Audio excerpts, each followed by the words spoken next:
Sometimes what we think we want is not actually what we need. We reach for things that bring us comfort, entertainment when we need rest, activity when we need to feel something that's going on with us in our life, or distraction when we need to face a painful reality.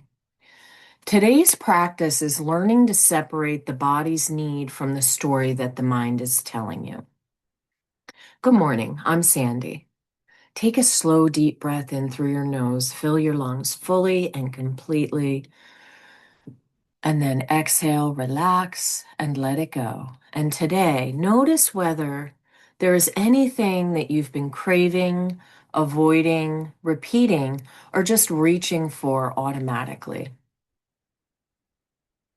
So today's intention centers around non-excess, and we shift from excess from quantity to discernment. So we talk about what the body actually needs, comparing that to the story that the mind actually tells us about it.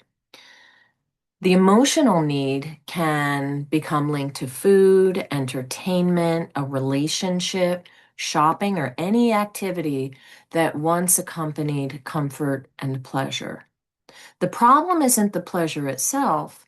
The problem begins when we use the activity to avoid unpleasant feelings like sadness, grief, disappointment, or loneliness. When that happens, we might satisfy the habit without satisfying the real need that lies underneath it. So today, ask yourself, what are you actually needing right now? Is it a physical need and a communication from the body, or is it a story coming from the mind?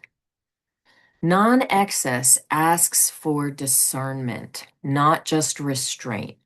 Before taking more, whether it's food, shopping, social media, ask yourself whether the body truly needs this thing or whether the mind is trying to recreate a feeling, avoid an emotion, or maybe avoid a responsibility, or just repeat a familiar reward. Pleasure is a big part of life. The practice is not to remove pleasure, but to stay present enough to enjoy it without asking it to do a job it's not meant to do. Food cannot resolve grief. Entertainment cannot replace rest. And a purchase can't create lasting worth. When we identify the real need that lies beneath, we can respond to that directly. So again, on the topic of eating as an example, let's look at emotional eating. Maybe you had a really tough day and suddenly you want ice cream, even though you're not hungry. In fact, you're full. Before getting it, you pause and you realize what you really are looking for is comfort and permission to feel disappointment. You might still choose the ice cream, but you're not asking the ice cream to solve the emotion for you. Another example relates to stress and stimulation. Maybe you're having a moment where you feel anxious and you automatically then reach for another coffee, a snack, an online purchase, or you're going to check your phone. That action gives you a quick shift in feeling. It provides avoidance. The practice now is pausing long enough to ask yourself whether you really need that stimulation or whether you need a moment of quiet. Maybe you need just some movement, a connection, or just a few minutes to process what's actually happening. Awareness creates choice. The goal isn't to shame or to have rigid abstinence. It's learning what the behavior is actually doing for us. So, what am I asking the food, entertainment, stimulation, or other habit to give me that it might not be capable of giving me? Today's action is the next time you feel a strong urge for something, whether it's a phone check, to eat something, something habitual, pause before you act on it. Then ask yourself, what does my body need? and what is the story my mind is telling me about it?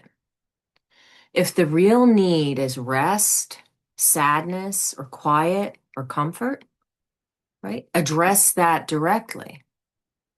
If a pattern has become excessive, consider a short, reasonable pause from it, not as a punishment or as a way of being harsh with yourself, but as a way to see the habit more clearly. The saying you can't see the forest through the trees is very true.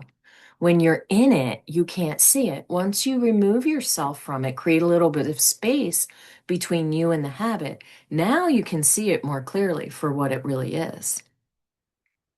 Take another slow, deep breath in through your nose. Completely relax as you let it go, and follow me through today's intention.